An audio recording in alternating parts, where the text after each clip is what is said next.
Good evening, ladies and gentlemen. On behalf of Kuwait Foundation for the Advancement of Sciences, it gives me a great pleasure to welcome you all to this KFAS speaker event. Our goal is to transform Kuwait into a knowledge-based economy, and we strive to achieve this through the promotion of science, technology, and innovation. Tonight, we have arranged to have a special guest join us to share his insights and expertise. Professor James Costantini is a professor at INSEAD School. He teaches MBA programs and a range of executive education programs. He will be presenting tonight's talk on business model innovation and how to place it in relation to other initiatives to drive innovation. And as a kind reminder, you can use the microphone located on your seats, but food and beverage are not allowed in the auditorium. Please join me in welcoming Mr. James Costantini.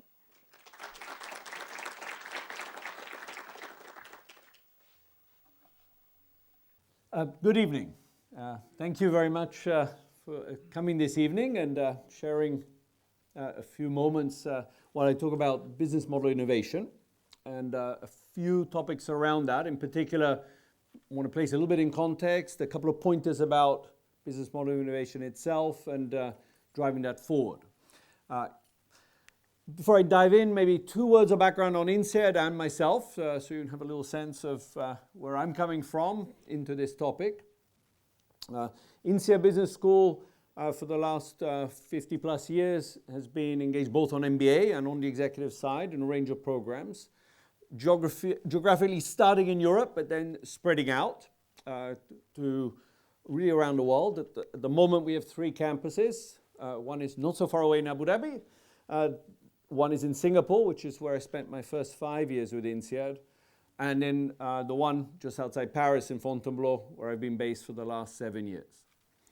Now, over the last 12 years, just over 12 years, I've been at INSEAD. Before that, I was in consulting, a little bit in London and New York. And I'd say over these years, the phrase business model and business model innovation has definitely become more and more important, more popular, more in use.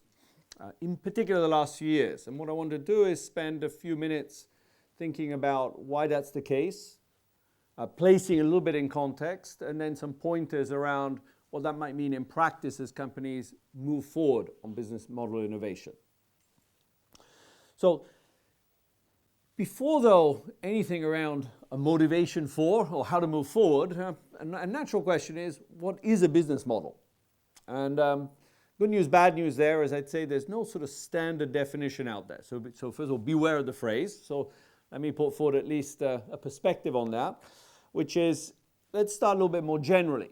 So companies out there, if you think of a business, there's a sort of key question thinking about is how are we creating value for customers, working with suppliers, but what is the firm capturing? Now, as we think about that, we can break that down into various questions. And we can think, okay, what do we offer customers? What are we offering to suppliers? How does this fit into that broader context that we work in, the trends out there, competitors and so forth? And what are we doing on the inside of the firm? What activities do we perform? What resources and capabilities are we investing in? Now, as we look at that, the sort of picture here, what might business model mean? Now, one broader definition tends to expand from all the way from customers and suppliers you're working in, plus sort of what goes on inside the firm. A more narrow definition would focus in on really what's going on within the firm.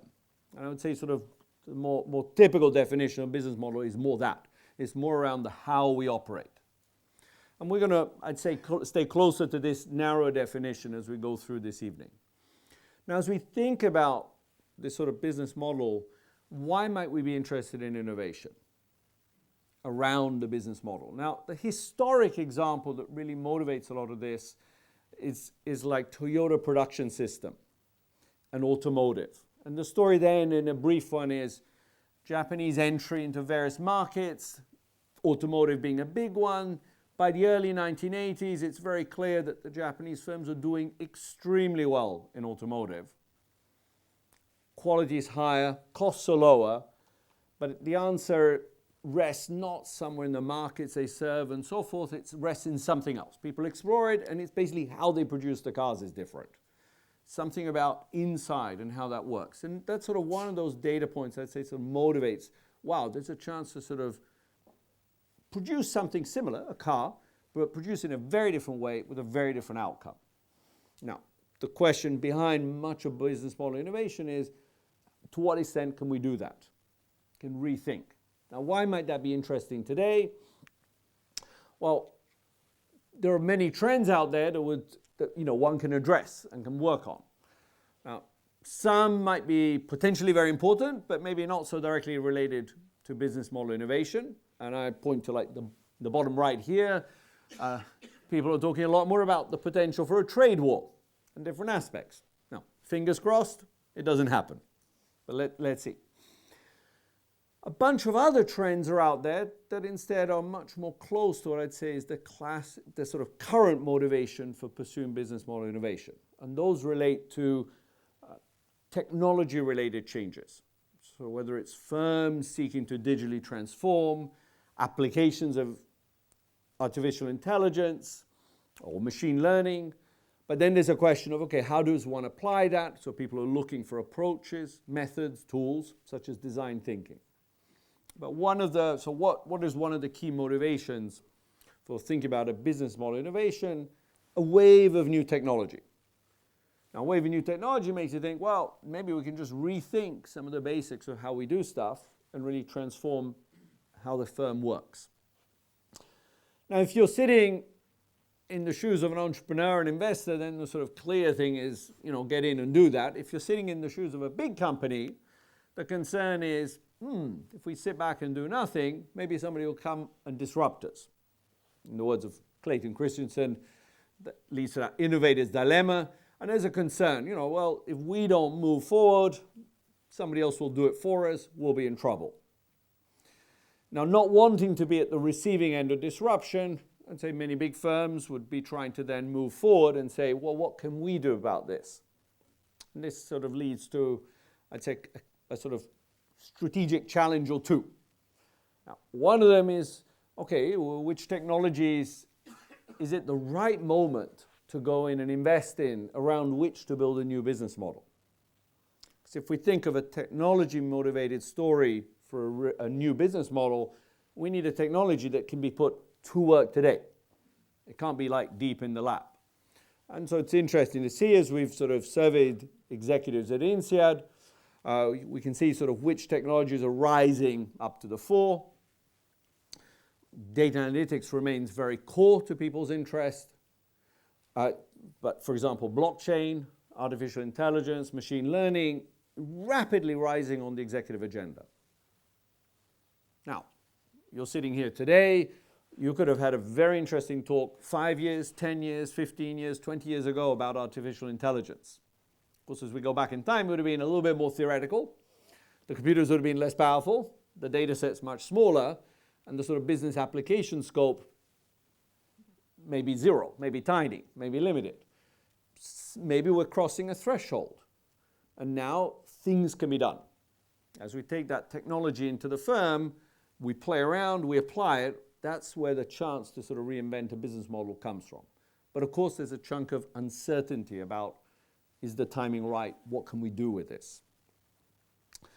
As we think of that uncertainty, it's going to motivate, from a strategic point of view, a concern that we can't just do it in the usual strategic way. And what's the sort of more classic strategy way? We're looking for a business opportunity that lasts for a while. In the words of Warren Buffett, great track record as an investor, let's look for an economic castle. We're going to be clear on where we compete and how we compete, and we could try and reinvent that, but that's quite a big task. We have to be pretty sure. At the same time, we might be saying, well, if we're trying to respond to a trend, there's enough uncertainty, maybe we have to be more agile in our approach. Testing, experimenting, and so forth. As we do that, we still want to be clear where we're trying to compete, how we're trying to win, but within the organization, we're going to be a little bit more fluid. Can we spot an opportunity? If so, can we move resources to capture it? Now, if you're sitting in a big organization, you're trying to span this spectrum.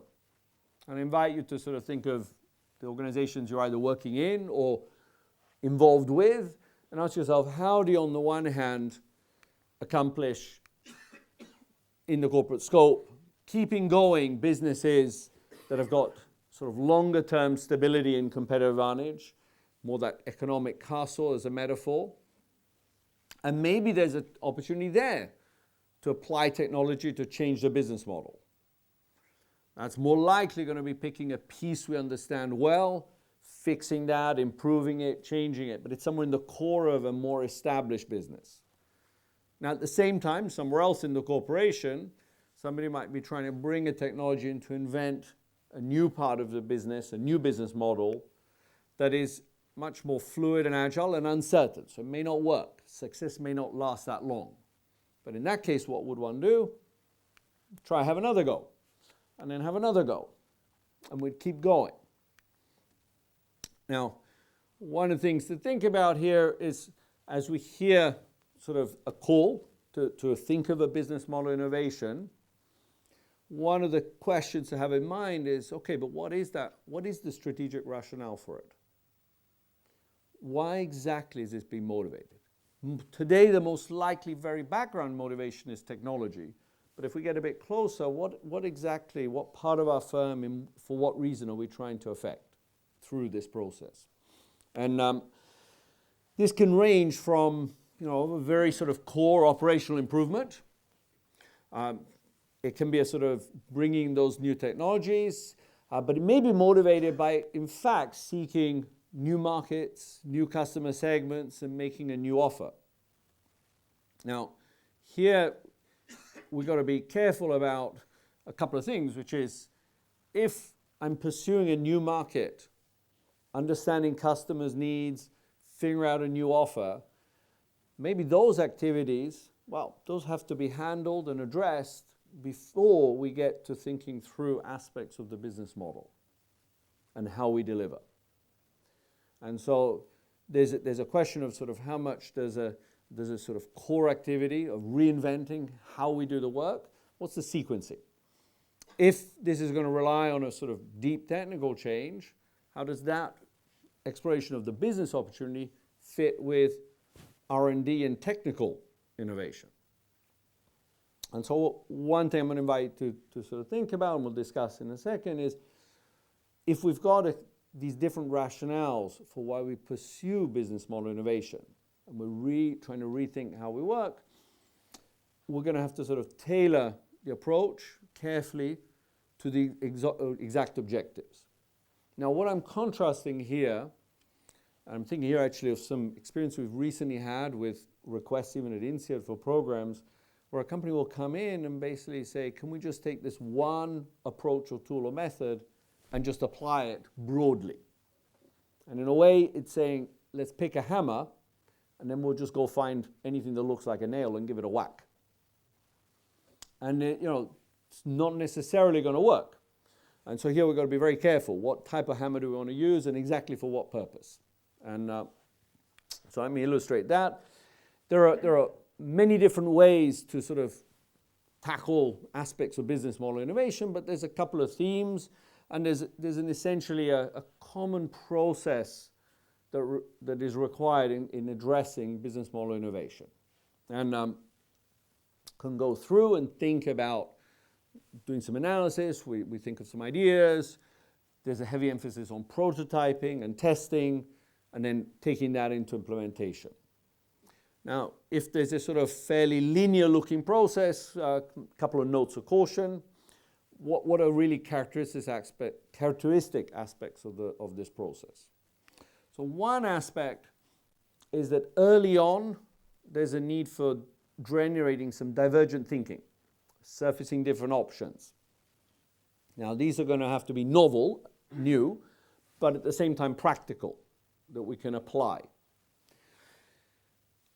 At some point, this more open-ended, creative aspect of the process needs to be reined in, and we need a convergent moment where we start to weed out, to test, to see what works, what can be taken into application, and to move forward. And so almost all business model innovation processes require a judicious balance of these two. And there are within these techniques that one can use to surface these. The second thing is that it's very unlikely to be extremely linear and sequential, but rather iterative. As we get down into a prototyping stage, it's unlikely to be perfect. And so there's going to be a feedback. Now maybe it's just a small loop, maybe we have to go back and reselect which ideas to really work on. And so we're going to be iterating between the more convergent process and back up to the divergent one. Now if you think of commissioning teams, getting them to go down this process, think ideas, test a bit, iterate, apply.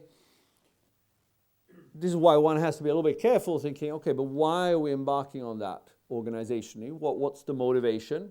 What is the strategic rationale? What are the objectives of this purpose, of this process? Now, as we go in, then we can think of different steps. Early on an ideation side, one can think of tournaments as a process. And here, in the words of colleagues of mine who've looked at this part of the process, their emphasis is saying, what sort of questions can we ask to open up possibilities? And they focus in particular on 4 questions that are motivated around information and the flow. And I'll just spend a second on one of them to give you a flavor. In the bottom left of this quadrant, there's this sort of question around when should you make key decisions?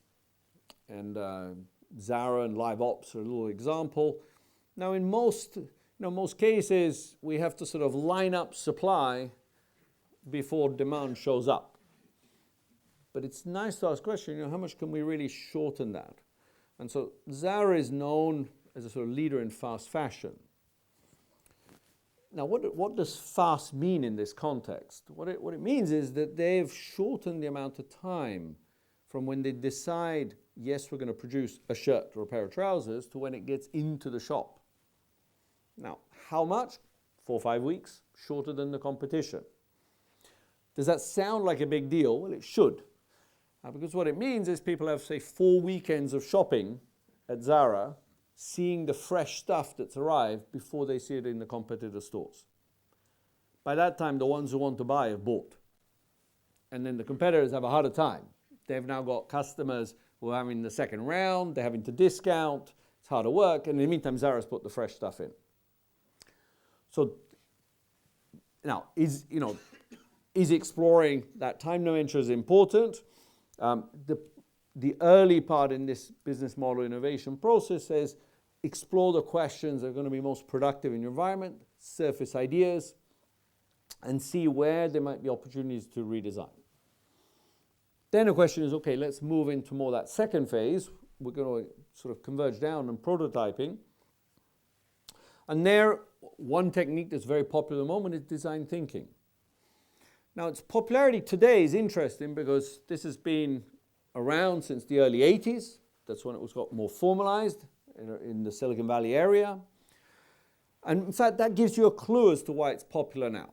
Because it works well, in the sense it was designed a little bit around that. It works particularly well where you've got an impetus that comes from technology, a little bit further away from the immediate customer.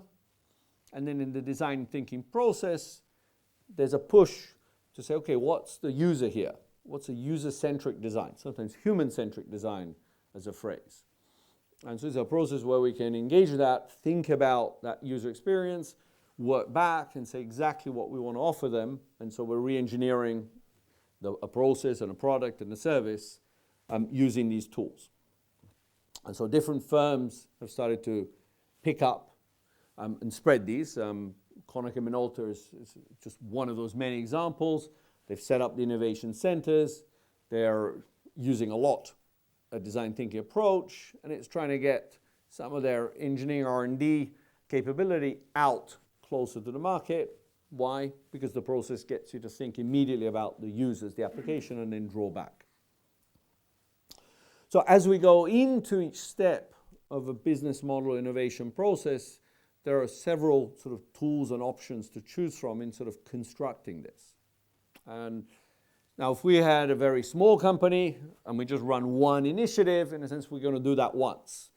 In a bigger company, the immediate question is, how do we embed it into the organization? How do we sort of make this process happen?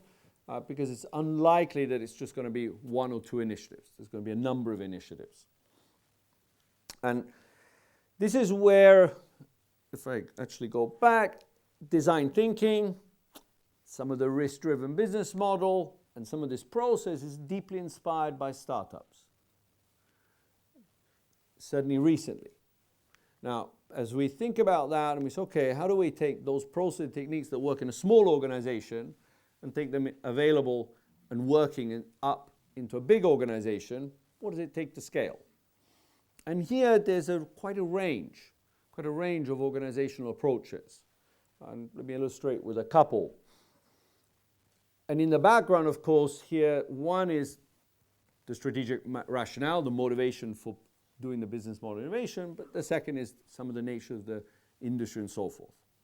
So BASF, who've got a number of different initiatives that they're pursuing, trying to think through projects that have, in some sense, an R&D basis, a very technological basis, and how those might play out in different markets, find that their projects are very heterogeneous, very spread out. So they manage in a very distributed way. Why? Because those different parts of the company, different divisions, have very specific domain knowledge, both of the technology and of potential customers, users, and markets. So there's no way to centralize that. That's in the nature of the company, the industry. But we've got a common process that they're following, this sort of business model innovation. And so what they want to do is somehow capture the benefit of that distributed approach to leading, but capture also the benefit of a consistent approach. And so in this case, what they've done is created a central unit that is more about the best practices, about staffing the teams to make sure people with relevant expertise on the process as well as on the domain capability are involved. And that central team has a hot enough wire straight up to the execs that key issues can be resolved reasonably quickly if need be. So this is sort of one approach with big company, a number of different initiatives.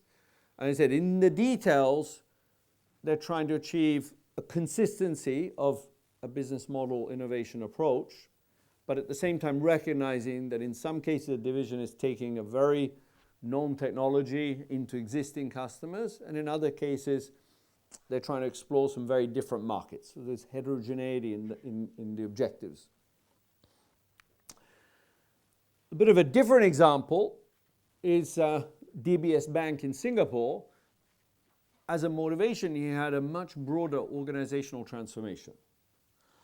So why did they want to change? Well, on the one hand, they're very worried about the big tech firms who could take over who knows which corners of banking, but potentially lots. They'd had a positive experience in India with setting up a digitally enabled bank there, and they thought, you know, we could do a little bit more in Singapore and sort out the core of the organization. Their sort of tagline in Singapore was, could we become a 22,000 person startup? Like a whole organization that really transforms about how it works. And associated that, they had a sort of vision about what could be different about banking. And it's got a sort of, in a way, a curious thing. It says banking shows up in many places. It's core to many activities. It's necessary. But if we really ask customers what they'd like, they'd like it to happen but be invisible. It's sort of just in the background. So their sense was, you know, how can we make banking a little bit invisible, but at the same time a sort of joyful experience? So the whole broad change they're undertaking. Now, not surprisingly, that involves culture change at some level. They made a choice that on the people side, it was going to be more about working with people within the organization and helping them develop through training and other programs. But a large part was just rewiring what a bank is in terms of how it works. Bringing technologies in, making them work. Now here, what this is at the core, they had to restructure different parts of their business models all the way through. So how do credit applications happen? How do credit card applications happen? Whether it's for commercial loans or not, the whole range. And what they realized was, well, these cut across the organizational boundaries, and we need to digitally enable them. So the digital enablement meant you needed to sort out the backbone IT, the infrastructure that had a platform. And then on top of that, that's when they really wheel in the business model innovation machinery. And what they focused on were some processes that cut across different parts of the bank, cut across different silos. How do you keep order in them? Their anchor point was customer focused. So they said we start with a customer need and we work back into the bank. So that was sort of like a fixed point. We don't give the job to different pieces of the bank. As we go in through that process, what are we looking for? They wanted a reliable process, easy to use, dependable, and as an approach, leaned on the design thinking. Why? Because that's a process that it's easy to put that customer, the need, the user right at the beginning and keep it centered on and work through. And so here, this is a way of embedding a business model innovation, but here in a very broad company transformation. Very broad company transformation. So at its core, just like with BASF, there might be a design thinking process going on. But what I would argue is that the sort of immediate steps of what's going on there's an importance to follow, to understand at one level, but there's actually enormous differences about how this fits into the company and for what objective they're trying to pursue, and therefore, in a sense, whether you're going to achieve any impact. Because it's clear here in the DBS, in the previous example of BASF, what's going to be the outcome of a good business model innovation process. So in this case, you could get a team that thinks about a nice way to restructure a part of the bank. Well, the broader conditions here make it much more likely that those ideas actually get applied, get done, and happen. And so if you want to have that impact, you need to have quite a lot of work on designing that broader organizational context to absorb the energy. The last thing we'd want to do is to initiate tons of initiatives that lead to tons of ideas, none of which can get absorbed by the organization for impact. Now, as we do this, one little question I want to come back to, a couple of thoughts on this, which is we could be redesigning a business model for a sort of very long-term established business, but we could also be doing it for a business that's much more in that agile end of things.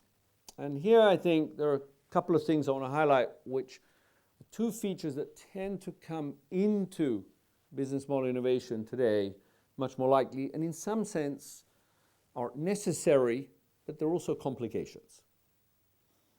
And they're complications the following way. If you thought about redesigning a business model innovation, you don't have to do it fast or in an agile way. You could take your time over it, and you could happily think about a context where the bounds of your firm, within your firm, is going to be the scope of action. However, today, there are a couple of reasons why those two conditions may not apply. So first one is that there's a general desire to increase the agility to explore technology and so forth that are a bit uncertain. And so we need a higher pace of exploration, of application, and seeing what works. So now, what's the confusing thing is here is, or the complication, is that while we might be getting a call to rethink that core part of the business model, there may be a simultaneous desire to do it in a fast, agile way. And what I'm going to urge you to do is to recognize these may be coming together, but to at least recognize that these are sort of two different pressures.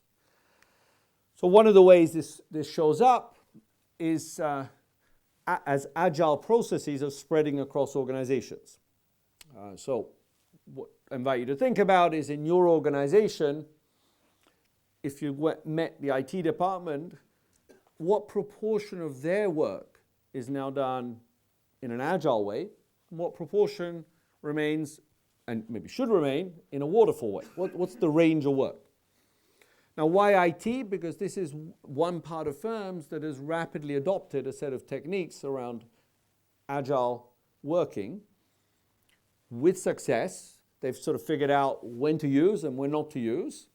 And then as on the business side, more projects are being done or more initiatives that require the IT folks are smart about, now we need this approach, now we need that approach, and these agile methods are starting to spread into the business. Now, why do they spread? Because in a sense they fill a vacuum. Pretty much anybody who's been leading and managing firms for the last couple of decades, there's ways of working with teams, ways of working and so forth. And if somebody says, okay, how do I operate an agile team? You know, time to Google and get a little manual out. Well, the agile work gives you one template for that. And, you know, it's appealing because the last thing we'd want to do in working in a fast-paced agile way is to work in a very disorganized way, lacking process discipline. This is a very process discipline approach, but with a fast speed of iteration. Now, can you apply agile working methods separately to reinventing your business model? Yes.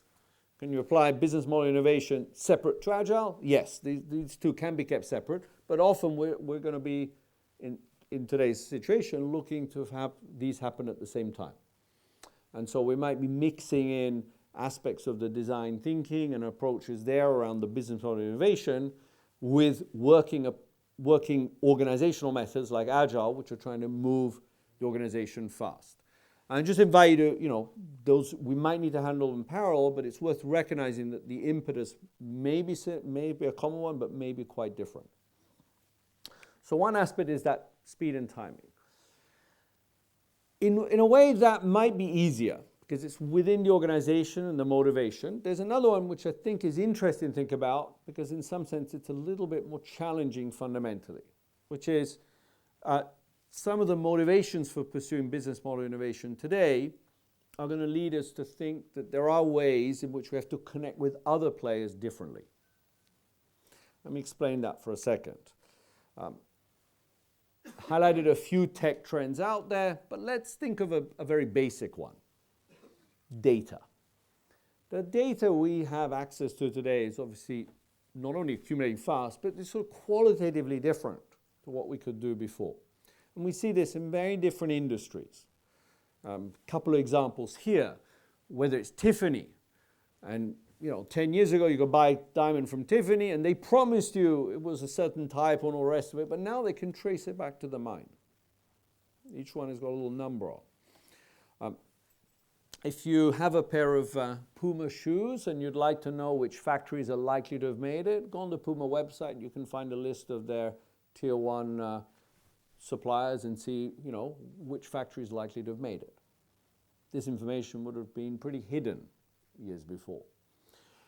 Many other industries, you get data on practices. Now, this data goes up and down the value chain across players. And so there's a question here about it has the potential to reshape how firms work with each other. But if we're pursuing business model innovation, that's exactly, in a sense, the question we're interested in. How can we work differently?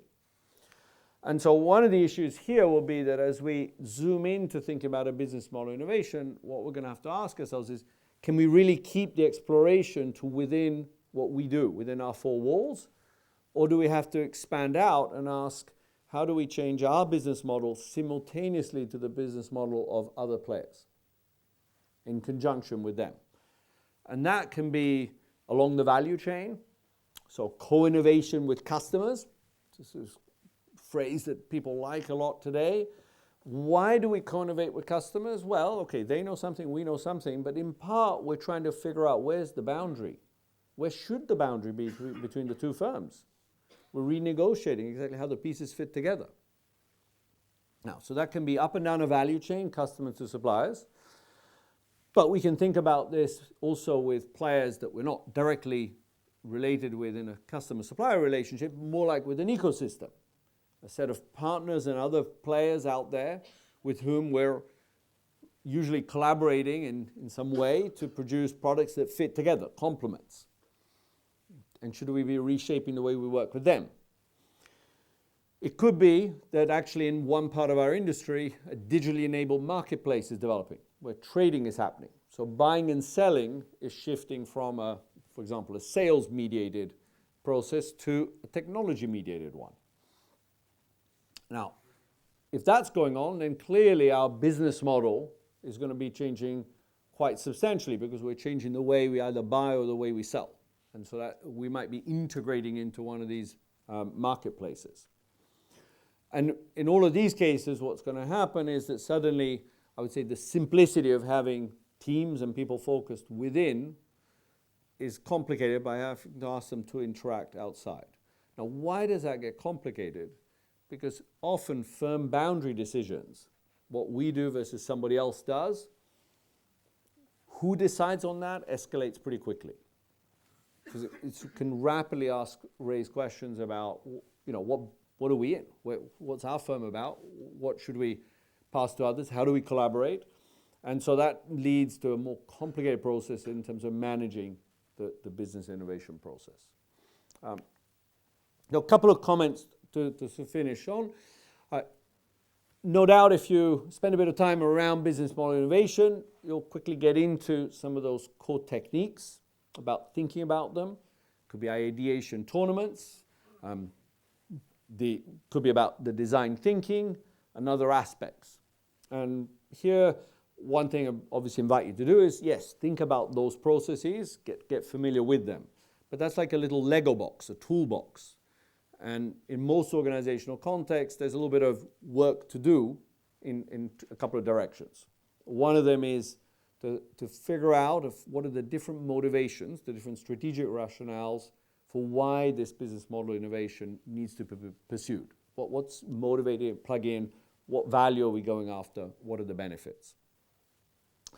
And what that might mean is that this needs to be run in parallel to other initiatives that are driving innovation, or sequentially. We might have to first do much more market exploration, understand customers and needs, and then wheel in the business model innovation.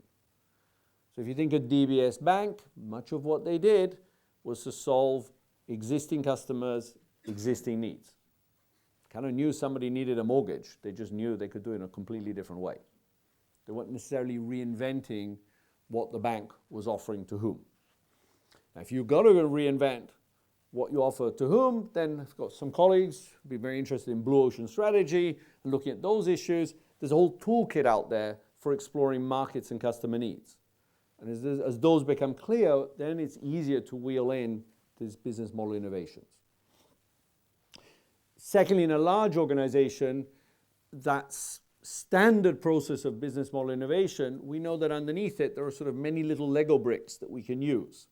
And so actually, we're going to have to sort of make sure there's an organizational process to construct the right business model innovation processes for different parts of the organization and different purposes. A couple of examples to illustrate that, because not only are we designing the pieces within a specific innovation process, we also have to design that organizational context to embed these initiatives in, not least to ensure that we get impact from all this effort. And then finally, today, much of the motivation might be from technologies that are quite fast changing, fast moving, but technologies also that cut across what firms do with each other, how they work with each other. And so that does mean that an initiative to rethink my business model often gets mixed up, hopefully in a productive way, with the desire to do that in a fast, agile, fluid way, and at the same time to do it in a way that interconnects with other firms. Could be customers or suppliers, but it could be other players that one collaborates with. And that adds a little bit of, I'd say, complication to the process, because it tends to mix up with broader processes of trying to make organizations more agile, or decisions about exactly what the scope of the firm is. So my invitation going forward is have a little look around this landscape of business model innovation. And as relevant for your own firms, you can think a little bit about what might be the key opportunities, where are good places to pick up on some of the pieces of the techniques and to get this going. But if it seems promising, to then take a more programmatic approach to a broader transformation. And with that, I'm going to close off, but obviously invite questions or comments or thoughts, reflections.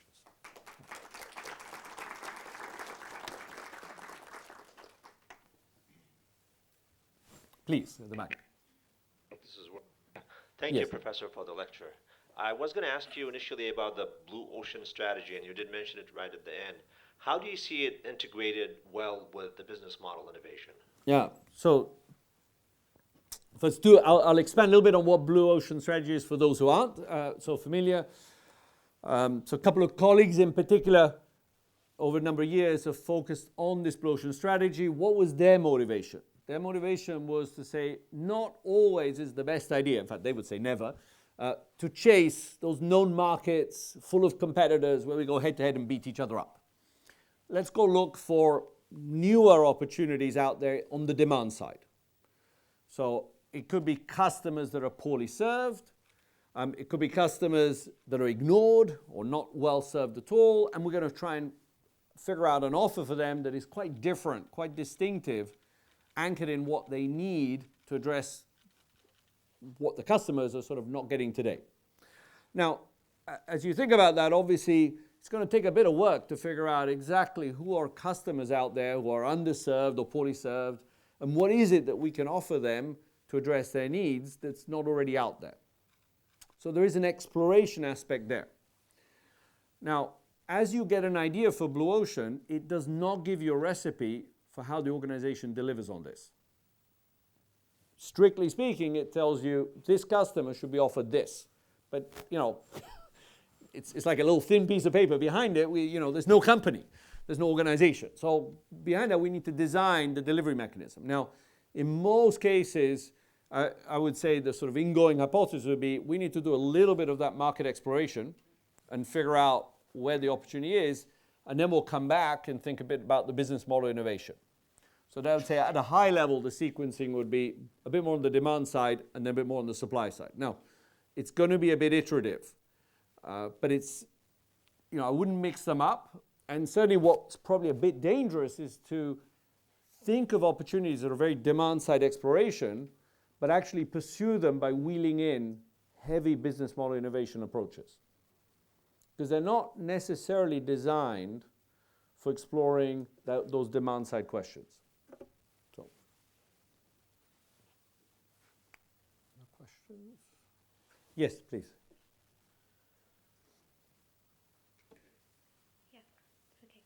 Now currently I'm doing my PhD in Innovation Management. Oh, very good. So very interesting about when you were talking about the design thinking, the interesting point was tolerate failure at Yes. the end. So for how long people should tolerate failure and when they have to redesign and re-innovate in their business model?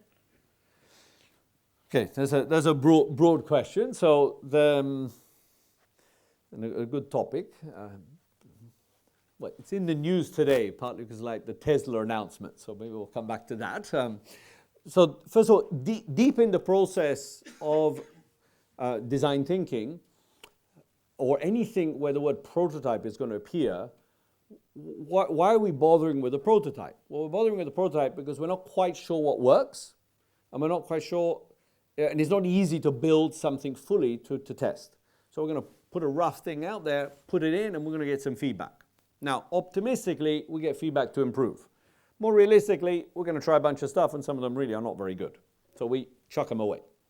And so there is a discipline there in that exploration phase, as we've surfaced ideas, but at some point we have to do the convergence. And convergence is that discipline of basically chucking away stuff and saying, no, and here's 2-3 good things to pursue.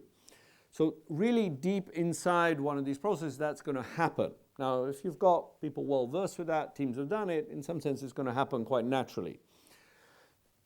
Of course, even if that process is run that way, so in the micro, the outcome of that process might be a good idea that seems promising. Let's put it in. Is it really, really going to work? Jury's still out. So you're going to put it in, and there's going to be an implementation stage. And at some point, you're going to get evidence about when and to what extent it fully works. And at that point, you might also have to have the kill switch ready and say, stop. And so in that regard, there's, I'd say, a high need for that discipline of stopping all the way through. Now, how much tolerance can we have for this process? Well, one view is if you don't learn anything from a particular failure or a particular stopping, you should have pretty low tolerance, because then that's really a bit of a waste of effort. So you should make sure that there's some sort of learning process attached to the stopping, it didn't work.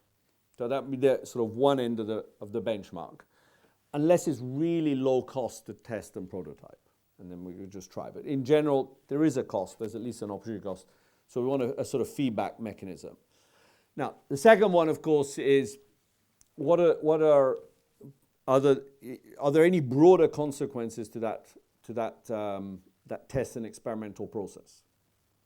And that's going to be very industry specific as to whether we can. Now we can think of easily in some settings where we might want to do a lot of this test and learn in a very controlled, safe environment before it goes out into the broader realm. Food safety. Yes, we can do lots of test and learn, but we're going to do it in the lab. But when it hits the shops, we want to be a little bit safer. Driverless cars. I'll leave you to think about that one. Because the issue there is we think we're good drivers, but actually we're not so good. That's a sort of, that's a lively topic to think about. What are the consequences of having this in? And so this is where, IT, learning when to use Agile versus Waterfall is a good place to go and see that. And so for some things, you don't want to keep that Waterfall process because the cost of the iteration is too high. Thank you. You have mentioned a couple of examples about different companies or organizations. Can you please tell us what is the business model of innovation for Apple, for an example? Do they follow a certain business model, or Steve Jobs used to follow a certain business model for innovating, such as iPod, iPhone? I don't have a full inside view, so to sort of Is there a case study or? There are some. So I think so the short answer is he was quite famous for that desire to sort of observe and understand people and the users and their underlying needs. Now, why do I say sort of observe and understand? Because if you kind of walked up to people and said, would you like something new? The last thing you're going to get back as an answer is an iPad. I mean, it's sort of, so you can't sort of, you have to be a little bit, I'd say, an anthropologist in this regard. Just sort of out there and just trying to get into the consumer side and understand. And that is apparently one of the processes that was used quite systematically. Now, they're also famously fanatical, especially on the Steve Jobs end, but I think that's been preserved, about design. And the design is very user-centric. And so this is clearly one of the reasons design thinking has become also more popular, because a number of firms in that area, and Apple in particular. So at the core, yes. Now, organizationally, how do they embed this? Lots of people, lots of work on it, and quite a lot of pressure as well. Maybe behind first. And then. Thanks for the lecture. Many companies or many organizations, they can claim that they're already doing innovation. But how can you really measure success? How can you measure that you are successful in innovation? And also, is there some index or indicators that can compare between organizations or countries in the index for innovation? So on the latter one, at least the cross-country innovation capabilities, some colleagues at INSEAD have done some indexes there, so happy to invite you to explore our website, look at the sort of global competitiveness on innovation and technology aspects. But in terms of metrics of innovation, one of the problems there, of course, is that the word innovation has a very wide meaning. And we can go from deep in the R&D lab, and it may be a process, I know, like a life science process that's going to take like a decade before we see what's actually happening and popping out. So the time frame can be very long. At the other end, it could be people working with IT to do apps that are developed and very, very fast in the space of months, in a sense. And so there's that range. There's a range of sort of what sort of, how quickly do we see metrics in the market side? And here I think the sort of, unfortunately, the short answer I'm going to say is it depends. But you're going to have to unpack that, but also understand sort of from an organizational point of view, which metrics are going to motivate and fit a particular flow and a particular context. And that varies. So if you're deep in the life sciences, of course, you could track revenues, but by then everybody who's been involved in this is long gone. They're on to way other stuff. So you need some very intermediate metrics. In other settings, organic growth could be a very good measure because stuff is hitting the market quickly. But you still want some sort of innovation process metrics. Questions? So I know the lady there was waiting, yeah. To what extent is studying consumer behavior important for the business model innovation? Do we dedicate time and cost and effort for it, or does it come naturally with the process of innovation? So I'm going to echo a little bit my answer to that blue ocean question, because, and this is why a little bit at the beginning I started with that definition of business model. And there are some who treat this as quite a broad definition and add in the customer piece. But if you do that, I think you have to be very careful about whether we know which customers for what purpose we're including, or we're sort of deeply exploring. And if we're deeply exploring, I would say there are processes for that, the market research, the blue ocean, and so forth. And we should think, and those could be quite different. It's, as I said, it's a bit like being the anthropologist to try and understand. And like Intel, has a whole unit for this that goes around the world trying to see how people actually use technology and really understand sort of consumers and habits and stuff. And then, later that gets fed into what they do.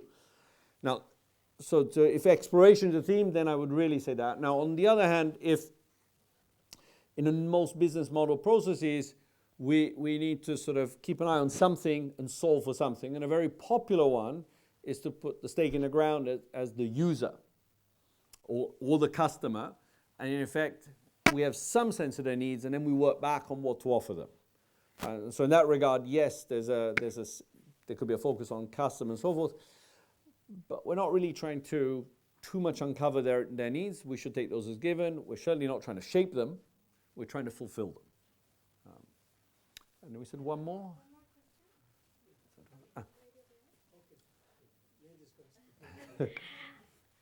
Hi. So I wanted to ask about your mention of innovation and the pace and timing. And you mentioned that businesses should actually take their time and not hurry.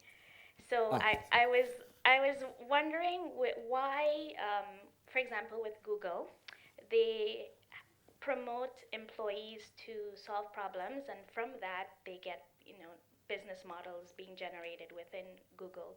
So my question is, why aren't more companies maybe adopting that model? So let me backtrack. If I said should, I didn't mean should. What I meant was that if you think of business model techniques, they don't per se have to be applied fast and in an agile way. You could just take your time to think through those things. So whether you inject speed and agility into it, that's a sort of second choice. Now, today we often hear the two commingled. And I think for purpose of understanding what the business model is, and say, for example, the connection to market, understanding customer needs, we can decouple that and say, okay, we're going to explore the business model. Now, if at the same time the organization feels like we got to move faster in a more agile way, then you're going to find the two come together. But these are sort of two separate things. So, think of DBS Bank. They're doing both. Now, why are they doing both? Well, because if you're a big bank, the tech threat is right there. And no, you don't want to take 4 years to think about it. Things are moving pretty quickly. And the other perception is that there's lots of fintech out there, there's lots of technologies, and there's huge opportunities to apply now. Now, in that case, there's a strong impetus to do it in a quite a fast, agile way. But it need not be the case. One could, in other conditions, say, okay, we could think through the business model at a longer time frame. So I would say often today, we'll do it in a faster, more agile way in parallel, but I think it's worth sort of recognizing that that's an add-on, an extra, maybe important, and then that adds certain complications, and which need to be addressed. So hopefully that clarifies a bit.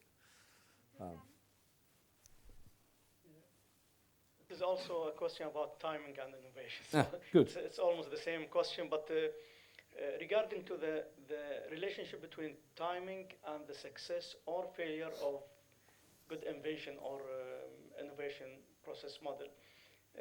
I'm sure the modern history full of great ideas in the 70s and 80s that at that time it worth nothing, but currently it is driving the new innovation systems. So just small comments about the relationship between the success of an innovation process with the right timing or choosing the right timing to introduce it to the market. So I think it's a related question, but a little bit broader on the time frame. And I think one of the challenges I hear you sort of raising here is, well, from I get an idea to I have impact, that could be a very long time frame. And so that's, for example, very often inherent in more research than development. Now, here what I would distinguish first, some of the prior conversation was in the middle of a research process, how much experimentation and iteration is going on, that could be quite a lot. Now, as an idea comes out of that process, when do we know if it's going to sort of have good substantial impact later? That's highly variable, and in some sense, that's a more an economics and society question about who does what. Now, we have some private companies, like some of the life sciences, that manage to internalize that process and do quite deep research that has very long time frames to come into fruition. But even those lean sometimes on research that's outside of that, academic type institutions that don't feel the pressure of that immediate productive impact in the market. Now, at the same time, if the next thing you want to do is develop an app for pizza delivery, that needs to hit the market pretty soon. So I would say if I think of your question, at different moments, aspects of innovation will get more focus. And that's a question then of which economic actors are most suited to it. Now, would a flurry of startups be best suited to something that takes 10, 15 years to come to fruition? Well, maybe, but you have to think of like life sciences and think of an ecosystem that allows something that's very early to be picked up by others in the whole chain. So I think there it's more that we think of divisional labor, I think, across the economy about who does what. Thank you very much. Thank you.